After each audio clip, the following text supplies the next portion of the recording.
Mari kita melihat, minggu lalu kita melihat tentang harga seorang murid. Dan kita katakan bahwa Tuhan Yesus katakan, engkau tidak akan melebihi dari aku. Tidak mungkin engkau dilayani lebih dari gurunya, lebih dari Tuhannya. Kalau mereka melayanimu seperti ini, mereka melayanimu seperti itu juga. Nah, kita tanyakan, siapa yang melayani kita seperti itu? Dunia. Dunia tidak akan bisa melayani kita yang benar-benar hidup dalam Tuhan dengan baik. Tidak mungkin. Pasti ada perselisihan. Makanya saudara, harga seorang murid itu besar. Hampir sama dengan membayar harga seperti apa yang Tuhan Yesus bayarkan. Tetapi muridlah yang saya katakan berkali-kali, mereka lah yang dedikasinya tinggi, mereka yang menyerah, yang berserah penuh kepada Tuhan. Mereka lah yang mendatangkan dampak-dampak di dunia ini. Amin, saudara. Amin. Mereka yang membuat perbedaan, saudara. Mereka yang benar-benar mendatangkan suatu perubahan di lingkungan.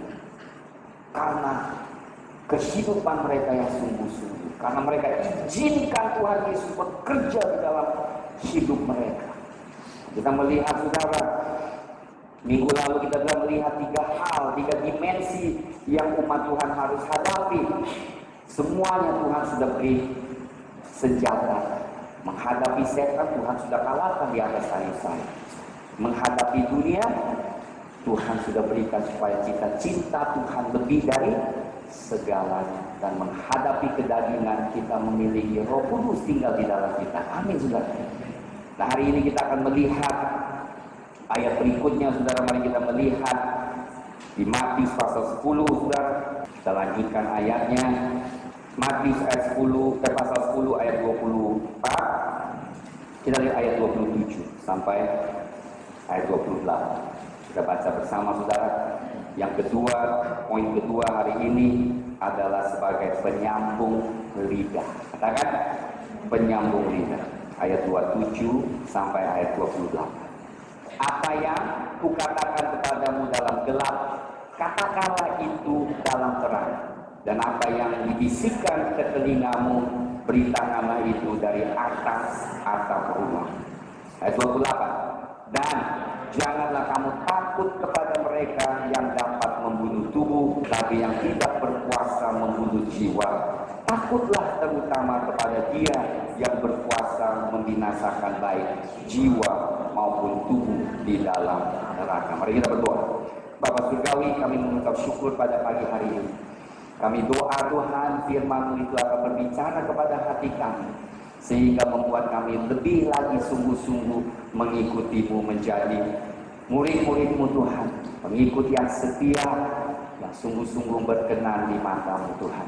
Kami doa firman ini tidak kembali padamu sia-sia, tetapi mencapai tujuannya, sehingga benih ini sungguh ditanamkan di hati yang subur, berakar, bertumbuh, bahkan berbuah berlipat kali ganda, menjadi saksi-saksi-Mu Tuhan di hadapan orang banyak, sehingga nama-Mu Tuhan Yesus selalu ditinggikan, nama-Mu disanjung.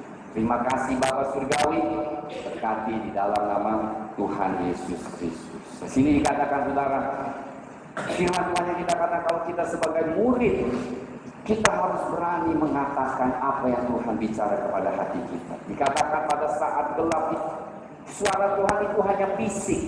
Dikatakan apa? Bisikan. Di dalam gelap Dia bicara di dalam hati kita. Kita pikir suara Tuhan itu kencang. Tidak, saudara. Saya mau katakan bagaimana hamba Tuhan dipimpin atau anak Tuhan dipimpin Roh Kudus. Tuhan memimpin kita dengan suara yang kecil. Kita pernah sampaikan biji sesawi. Di hati kita, di hati nurani kita. Suara itu kecil, tetapi suara itu yang menusuk ke hati kita. Amin, saudara. Dikatakan waktu Tuhan bicara itu, janganlah takut, beritakan kepada orang. Tentunya firman itu sesuai, suara itu sesuai dengan firman Tuhan. Sebagai murid Tuhan dikatakan, kita sering itu takut kadang-kadang. Kita takut menyatakan kebenaran. Kita takut menyatakan iman kita. Tuhan katakan, kalau engkau dalam murid, engkau tidak akan takut. Amin, saudara. Engkau akan berani, bukan berani karena kita mau sombong, tetapi berani karena kita mencintai Tuhan. Amin. Motifnya beda, saudara. Kenapa kita mau nyatakan kebenaran? Karena kita cinta Tuhan. Sama seperti itu. Misalnya kalau saya tunangan dulu sama istri saya, iya kan? Tunangan. Belum kawin ceritanya. Kami pacaran. Nah, pada satu saat saya keluar ketemu orang-orang banyak, ya kan? Gimana udah tunangan? Udah. Tapi saya nggak berani ngomong, mungkin saya masih belum setia, ya kan? Nggak berani menyatakan. Bagaimana rasanya itu? Setia juga. Kenapa? Karena kok lu nggak berani ya ngomong, gue tuh udah tunangan sama lu. Iya kan? Rasanya gimana? Wah, kayaknya nggak sih, nggak sungguh-sungguh. Kayaknya lu nggak sungguh-sungguh sama gue. Iya kan? Itu sudah. Kenapa kita harus berani nyatakan? Karena kita cinta Tuhan. Dan waktu kita cinta Tuhan, kita mau katakan apa yang Tuhan katakan. Amin. Kita tidak takut lagi. Kita tidak takut orang kecewa. Kita tidak takut lagi orang marah. Karena kita cinta Tuhan. Amin, saudara. Makanya panggilan seorang murid adalah panggilan yang sulit. Pengikut banyak, tapi murid sedikit, saudara. Tetapi saya mau katakan satu hal dengan baik. Seringkali terobosan justru terletak di sini. Seringkali sebelum terobosan hidup kita terjadi, apa yang kita kumpuli mungkin terletak di saat apakah kita berani bicarakan yang benar. Banyak orang takut mau ke gereja, takut. Saudara bayangkan, aduh nanti perasaan mungkin di rumah gak enak, mungkin perasaan dia gak enak, sehingga kita tuh tidak berani menyatakan kasih kita kepada Tuhan. Tapi untuk lakukan yang lain, ikut aja. Tapi pada saat kita bilang, enggak, ini harusnya saya tidak mau ikut, tapi kita ikut, sehingga kita tidak menjadi saksi yang dengar baik-baik. Dunia itu mendesak kita, ia akan melakukan hal-hal yang bukan. Saudara pikir aja, saudara, betul kan? Coba kalau bertemu teman-teman, yuk karaoke yuk. Nggak mau, gak enak. Saya mau tanyakan satu. Pada saat kita hadap kesulitan yang mustahil, siapa yang kita seru? Siapa yang kita seru? Tapi kenapa pada saat kita lagi enak, kita nggak bisa setia kepada? Sedangkan pada saat paling sulit, kita butuh siapa? Tapi dalam hal-hal yang tertentu, yang Tuhan lihat, yang Tuhan begitu rindu, bahwa kita bisa menjadi penyambung lidah, kita takut. Saudara Michael melihat saudara di sini, senjata murid Tuhan hanya satu, menyampaikan pesan Tuhan dengan kata-kata. Kita tidak diberikan senjata senapan, kita tidak berikan pedang, kita tidak berikan untuk memaksa orang untuk masuk ke dalam kepercayaan. Kita tidak, karena Tuhan tidak mau memaksa kita. Amin. Tuhan mau bertata di atas hati kita, yang rela, dengar baik, yang rela mau dia bertata di atasnya. Tuhan tidak pernah memaksa, saya juga tidak memaksa. Tuhan menghormati keputusan saudara. Tuhan menghormati apa yang saudara mau lakukan. Tidak pernah paksa, saudara. Dengar baik-baik, tidak pernah paksa. Tetapi pada saat kita buka hati, kita katakan, Tuhan, Engkau yang berkata, aku mau lakukan kehendak-Mu. Ini membuat siapa? Tuhan sangat senang. Apalagi untuk menjadi penyambung lidah. Apa yang dikatakan kita berani dan mengatakan kepada mereka. Memang harga itu mahal. Setiap penyambung lidah di perjanjian lama sebagai nabi itu penyambung lidah. Kalau saudara mau tahu, nabi itu penyambung lidah. Gak ada yang tidak dianiaya. Karena pada saat nabi ini menyatakan kebenaran, menyatakan, hey, you harus bertobat, semuanya hampir dianiaya. Kalau bukan dilemparin batu, dimasuki penjara. Puji Tuhan, amin saudara. Jabatan kiri kanan, selamat ya menjadi murid Tuhan. Makanya banyak yang berani jabatan ya saudara ya. Mengingat gue nanti dulu kan. Sudah saatnya sudah. Saya percaya banget. Mungkin kita tidak bisa seperti, tapi minimal tujuan ini, amin saudara, kita sudah mesti siapkan hati kita. Kita harus siapkan hati kita bahwa kalau kita bisa, kita menyatakan kepada orang, hari Minggu saya mau berbakti kepada Tuhan, tidak peduli harganya berapa, itu udah langkah pertama. Mulanya dari sini. Dengan sangat yang hal yang sederhana Tuhan akan melihat. Di sini saudara saya melihat pada saat kita berani dan melakukan, menghormati Tuhan. Tuhan katakan di 1 Samuel, maka roh akan menghormati. Dengar saudara, kalau Tuhan sudah hormati kita, bayangkan kalau presiden aja hormati kita udah rasa bangga banget ya. Ini Tuhan di atas Tuhan. Kalau dia menghormati kita, saudara bayangkan, siapa yang mendampingi kita? Malaikat Tuhan. Siapa yang berserta kita? Tuhan Yesus. Amin. Nah, kita lihat saudara satu contoh, saya senang berikan contoh, lihat Stefanus. Stefanus adalah hamba Tuhan yang menyampaikan pesan-pesan Tuhan. Nah, karena dia menyampaikan pesan khotbahnya yang luar biasa, dicatat di Kisah Para Rasul pasal 7 juga. Saya tidak sanggup baca semuanya, tidak ada waktu juga. Tetapi sewaktu Stefanus melihat umat Israel begitu keras kepala, mereka menentang Mesias mereka melawan, berusaha menghina dia berani khotbah kepada orang-orang Farisi, orang Yahudi yang bertolak dengan dia juga. Mereka benci mendengarnya, sedih. Kebenaran firman itu memang kadang-kadang mendatangkan pertentangan dan perselisihan. Amin. Mulai dia katakan, engkau adalah orang yang hati yang keras. Mari kita melihat di Kisah pasal 7 ayat 51 ya, pasal 7 ayat 51. Hai orang-orang yang keras kepala dan yang tidak bersunan hati dan telinga, kamu selalu menentang Roh Kudus, selalu sama seperti nenek moyangmu, demikian juga kamu.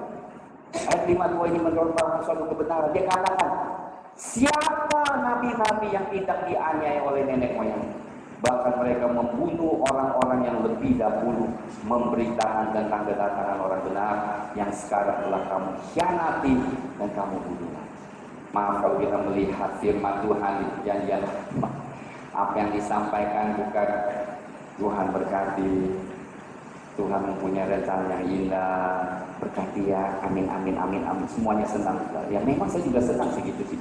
Tapi kadang-kadang ada hal yang Tuhan mau sampaikan. Amin, bertobatlah dari dosa, bertobatlah dari perbuatan yang tidak baik, bertobatlah dari sikap yang tidak baik. Saudara, ini adalah firman yang kadang disampaikan kita susah dengar.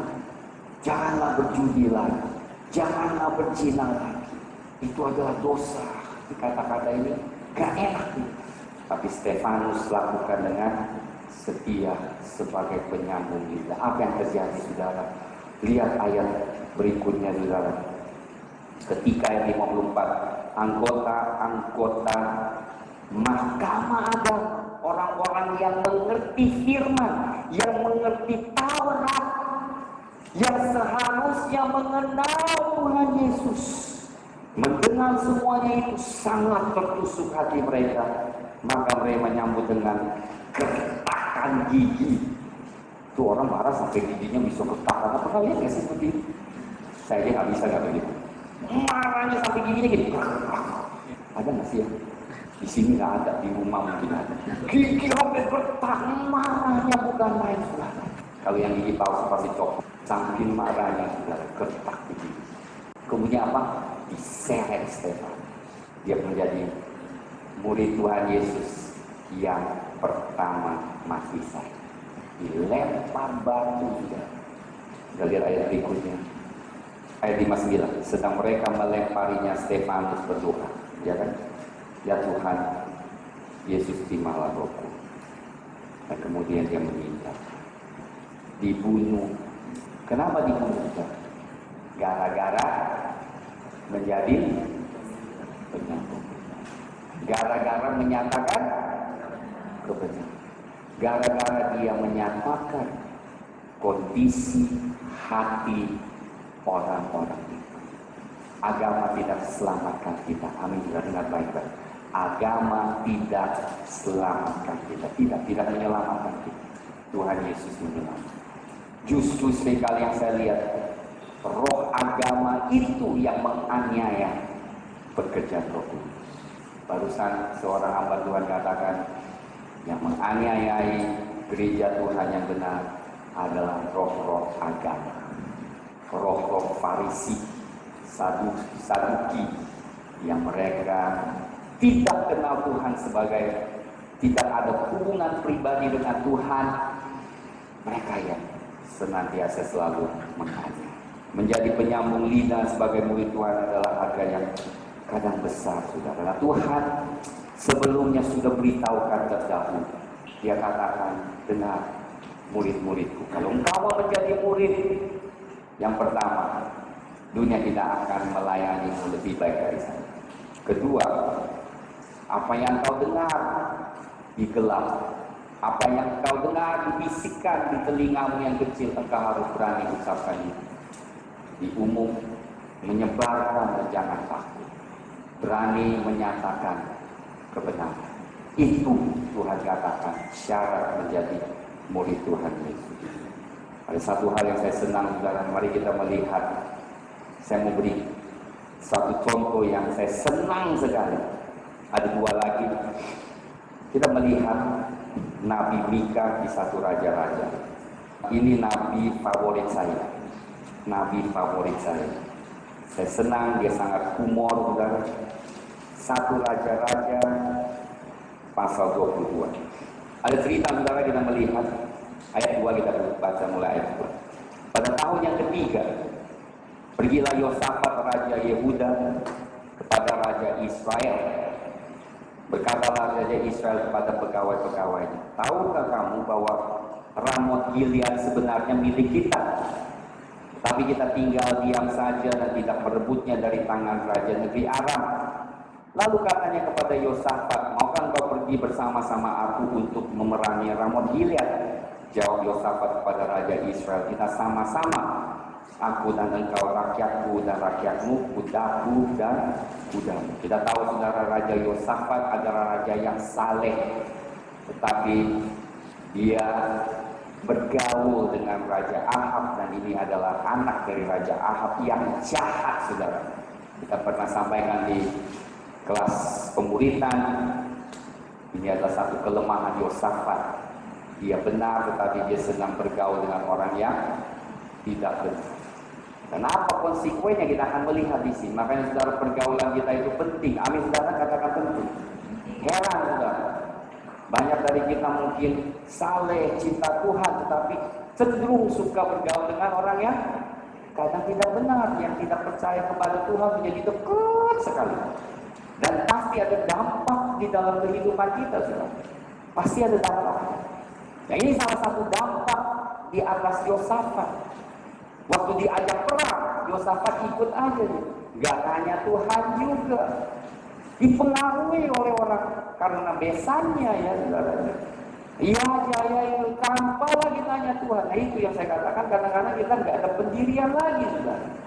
Apa yang berkenan di mata Tuhan, tapi karena tanya, ini keluarga udah lau, yuk pergi. Ya, gue dukung lu dah, Tapi tidak benar.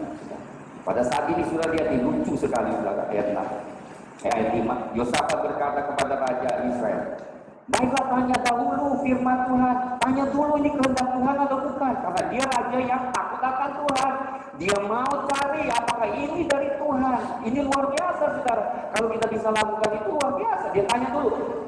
Kita doa, tanya dulu, ini dari Tuhan atau bukan mau perang. Lalu Raja Israel mengumpulkan banyak nabi. Kira-kira berapa? 400 orang banyaknya. Kemudian bertanyalah ia kepada mereka, apakah aku boleh pergi berperang melawan Ramot Gilead atau aku membatalkannya? Jawab mereka, majulah, Tuhan akan menyerahkan ke dalam tangan raja. 400 nabi tapi palsu. Pergi. Oh, Tuhan pasti berkata, pakai nama Tuhan, pergi. Wah, kita dengarnya enak. Tuh kan, 400 nabi bilang gua pergi. Kita senang dengar kayak begitu itu karena memuaskan kedagingan kita. Ya kan? Betul. Oke. Tetapi saudara lihat, Yosafat tahu. Lihat ayat berikutnya. Tetapi Yosafat tanya, tidak ada lagi di sini seorang nabi Tuhan. Lucu kan? Supaya dengan perantaranya kita dapat meminta petunjuk. Apa artinya? Yosafat nggak percaya 400 nabi ini. Yosafat tidak percaya kepada 400 nabi ini karena mereka bukan penyambung lidah yang genuine, yang benar, yang palsu. Makanya saudara, kalau kita tidak hati-hati, kita suka dengar suara yang palsu, yang menyenangkan jiwa kita. Senang gitu. Dulu saya jatuh cinta tuh, sebelum ketemu becim tuh, waduh cintanya luar biasa. Pengen cari Tuhan darimu bukan gitu, ya kan? Cari sebagai alasan, ini jangan dari Tuhan, ini dari Tuhan. Karena udah mau, kamu udah mau dengarnya semua yang mendukung, ya kan benar. Ada satu hamba Tuhan juga saya katakan, ini benar ya. Jatuh cinta masih menikah. Jatuh cinta dengan seorang perempuan, nubuatan langsung Tuhan. Saking cinta dia bilang, istri gua nanti diambil Tuhan supaya gua bisa menikah dengan dia. Ini cerita benar terjadi. Bukan satu kasus, banyak kasus seperti. Apakah itu dari Tuhan satu hal yang jelas? Apakah itu melanggar prinsip kebenaran dan kekudusan firman? Kalau saudara mau tahu apakah gue dengar dari Tuhan atau enggak, lihat firman Tuhan. Pernikahan apapun ribut, yang saudara bilang gue ribut terus sama orang ini nih, ya. Tapi memang udah menikah, Tuhan tidak memisahkan. Biarpun itu pilihan yang salah, kita harus hati-hati. Amin. Apalagi ini hamba Tuhan. Wah, sangat menyakiti istri. Bayangkan disumpahin mati dengan pakai nubuatan nama Tuhan Yesus lagi. Tuhan bilang, istriku akan diangkat. Mana saudara rasa? Sangat mungkin. Apakah Tuhan sekejam itu? Atau kita yang kejam? Pakai nama Tuhan. Kita suka pakai nama Tuhan. Tuhan ngomong, Tuhan bilang, tapi ternyata semua kehendak 400 nabi katakan pergi perang, nggak apa-apa, Tuhan memberkati. Yosafat tahu ini 400 nabi hanya mau menyenangkan raja. 400 nabi ini cuma ikutin aja. Oh, rajamu itu ya, amin, lakukan. Tuhan berkati, amin. Sudah itu menjadi masalah. Tapi saudara, nabi ini luar biasa. Amin saudara. Jawab Raja Israel. Bila saya mau baca, saudara baca ayat 8. Humornya besar sekali. Saya senang Nabi Maika. Saya suka ini Nabi.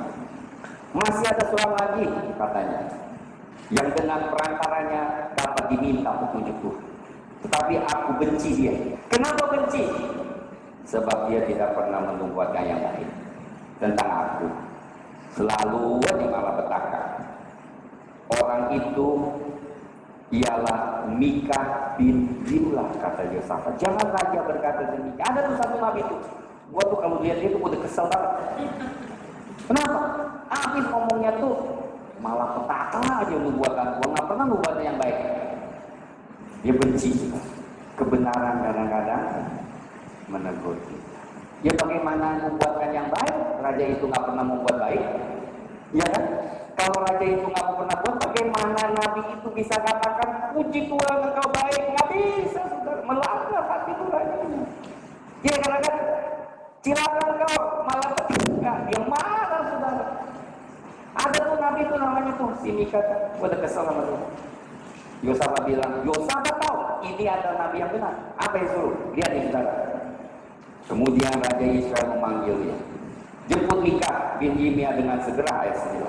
Sementara Raja Israel dan Yosafat, Raja Yehuda duduk masing-masing di atas tatanya dengan pakaian kebesaran di suatu tempat mengirikan di depan pintu gerbang Samaria. Sedang semua nabi itu bernubuat di depan mereka. Lihat di ayat 11 ya. Tetap mereka lah katakan, Beginilah firman Tuhan, dengan ini engkau akan menanduk Aram sampai engkau menghabiskan mereka. Juga semua nabi itu berbuat demikian. Ayat 13 kita lihat. Suruhan yang pergi memanggil Mika itu berkata kepadanya, ketahuilah nabi-nabi itu sudah sepakat meramalkan yang baik bagi raja. Hendaklah engkau juga berbicara seperti mereka. Dikatakan ya lu tak begitu, jangan ngomongin bukan ya. Lu buat sama bilang, jangan jadi pusing. Ngomong sama-sama sama kita aja. Lupakan yang baik. Dipersegi. Apa yang terjadi kan? Benar dia ikuti. Ayat 14. Utus. Makanya saya suka di Mika. Karena humor dia orang. Dia katakan Mika, demi Tuhan yang hidup, sesungguhnya apa yang akan difirmankannya, itu yang akan dikatakan. Kemudian ayat 15, setelah ia sampai kepada raja, bertanya raja kepadanya, Mika, apakah kami boleh pergi berperang melawan Ramot Gilead? Atau kami membatalkannya? Apa jawab Mika? Majulah, engkau akan beruntung, sebab Tuhan akan menyerahkan kedatanganmu. Dia ikuti Nabi 400 orang itu. Dia pergi. Tapi lihat berikutnya, saudara. Tetapi raja berkata kepadanya, sampai berapa kali sih aku menyuruh engkau bersumpah supaya engkau mengatakan kepadaku tidak lain dari kebenaran demi Tuhan. Dia raja juga aneh, pelin-pelan. Mau dengar kebenaran, tapi juga mau dengar yang palsu, ya kan? Dia tahu Mika akan katakan sesuatu yang benar. Dia bilang, Mika lu udah lalu jangan bersandiwara lagi. Katakan yang benar. Nah, dekat yang benar dia marah. Katakan yang salah dia juga gak terima. Aduh, susah banget raja. Kita orang tua juga itu kadang-kadang.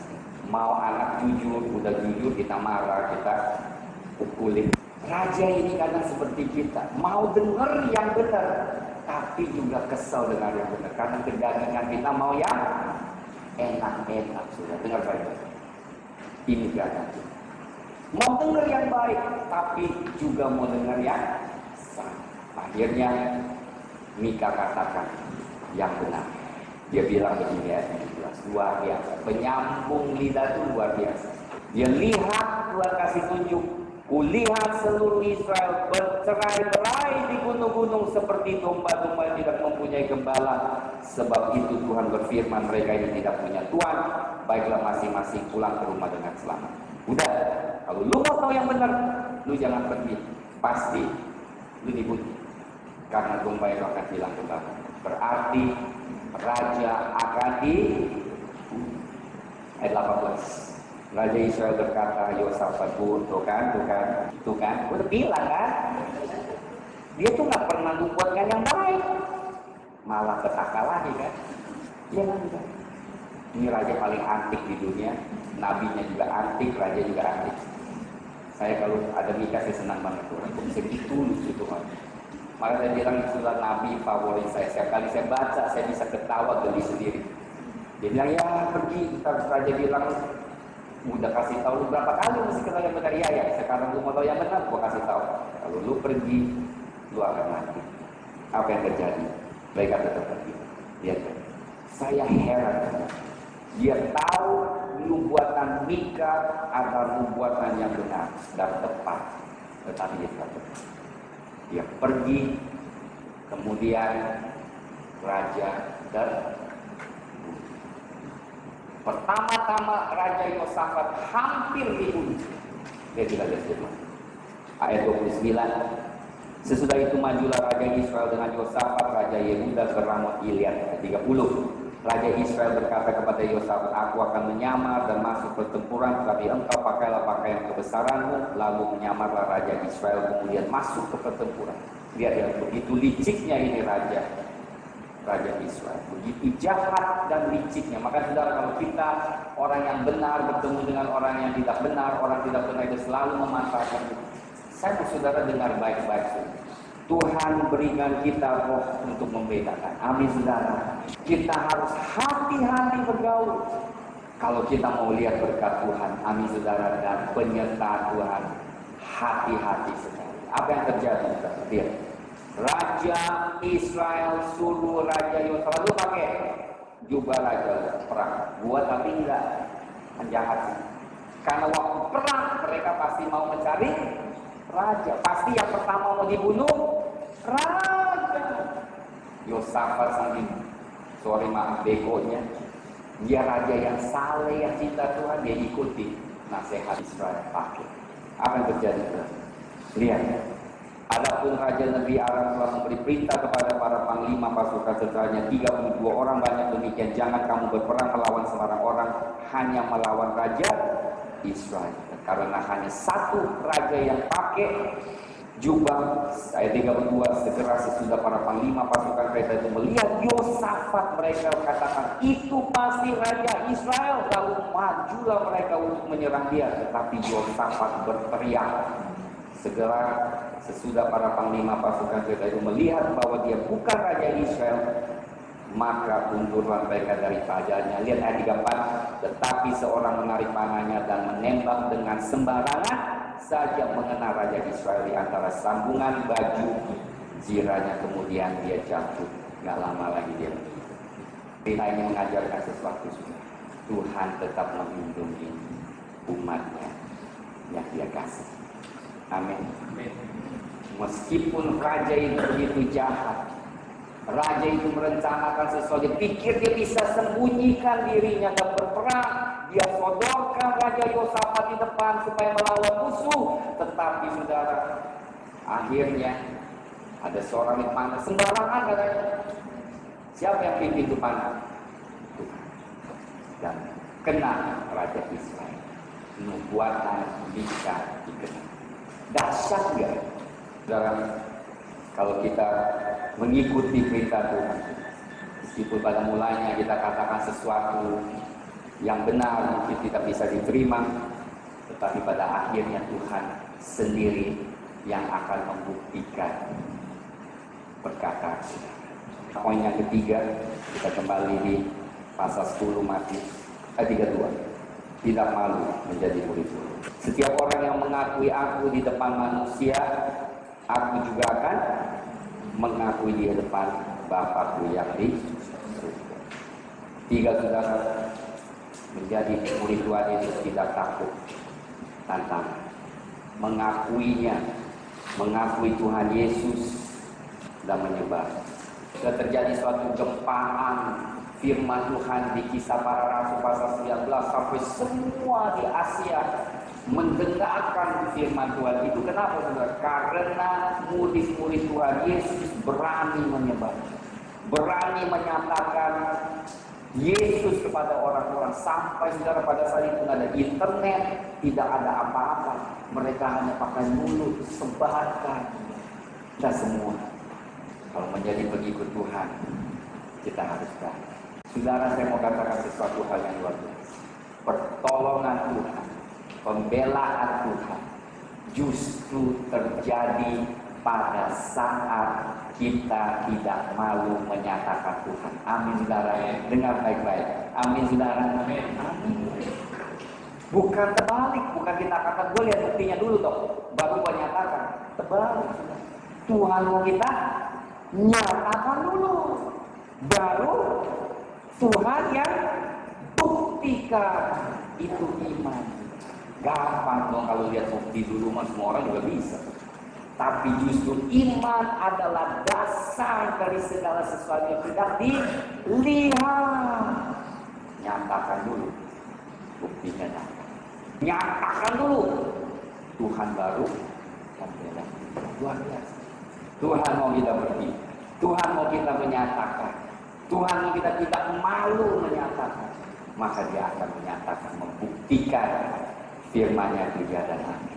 Saudara, ada satu kesaksian luar biasa hari ini baru saya nonton di YouTube. Saudara, seorang hamba Tuhan yang 12 tahun dengan baik-baik 12 tahun mendoakan supaya diberikan karunia kesembuhan. Orang Inggris ya. Kemudian Tuhan berikan hikmat, dia membuka cafe, tempat minum kopi. Dia bilang mau kesembuhan, mau pelepasan, datang cuma-cuma. Oh ya, menerjemahkan mimpi, datang. Semuanya tidak dikenakan biaya. Yang sakit datang. Sudah dengar baik-baik. Ada orang yang di kursi roda 24 tahun. Dia datang dengan penuh harapan. Dia minta Tuhan sembuhkan. Saudara, dia langsung bernubuat karena Tuhan kasih tahu. 2 hari lagi engkau akan berdiri dari kursi. Saudara, ternyata 2 hari kemudian orang itu berdiri dari kursi roda. Tuhan sembuhkan. 24 tahun yang di kursi roda, Tuhan bisa sembuhkan. Haleluya. Beri tepuk tangan. Satu lagi, gangster yang paling jahat datang menantang dia. Dia kata, maaf, apakah saudara mau satu kata-kata pengetahuan yang saya bisa berikan? Saudara tahu nggak? Dia bilang, apa tuh kata-kata pengetahuan? Oke, saya terima. Dia langsung buka rahasia apa yang dia lakukan sehari sebelumnya. Dibeberkan, sudah kaget orang. Gua lakukan ini nggak ada orang yang tahu. Lu tahu dia mana? Saudara bertobat. Luar biasa kan? Beri tepuk tangan. Siapa yang mau buka kafe? Kayaknya masih ada tempat kosong di Mediterania 2. Bukakan. Menerjemahkan mimpi free. Obat sakit penyakit free. Amin, saudara. Kalau Tuhan berikan misi, lakukan. Saya dukung, amin, saudara. Tapi kalau nggak sembuh, jangan cari saya. Saudara tahu nggak, ditanyakan sama Sidro, waktu engkau doakan, dikatakan, apakah benar-benar engkau percaya Tuhan pasti sembuhkan? Dia bilang 100% percaya bahwa Tuhan pasti sembuhkan. Kalau kita minta sesuatu dan kita percaya, saudara, kalau kita bisa tanggalkan apapun yang terjadi, saya tidak mau salahkan siapapun, saya percaya Tuhan itu baik. Amin, saudara. Maka saudara lihat kuasa Tuhan terjadi. Saudara, kita melihat begitu banyak mukjizat, saudara, waktu kita di Kalimantan, di mana saudara telinga langsung dibuka, didengar, mata buta langsung melihat, saudara. Seketika Tuhan bisa lakukan. Saya percaya, saudara, kalau kita amin, sungguh-sungguh menyatakan, amin, saudara. Tiap hari, saudara, setiap minggu datang dengan firman, saya mau, saudara, firman ini masuk ke dalam hati. Saya mau, saudara, lebih sungguh-sungguh cinta Tuhan. Amin. Tanggalkan semua kedagingan. Tanggalkan semua kebimbangan. Yang tidak percaya, tidak beriman, saudara, tanggalkan. Percaya. Saya melihat begitu banyak mukjizat, saudara, yang terjadi di dalam hidup saya. Luar biasa.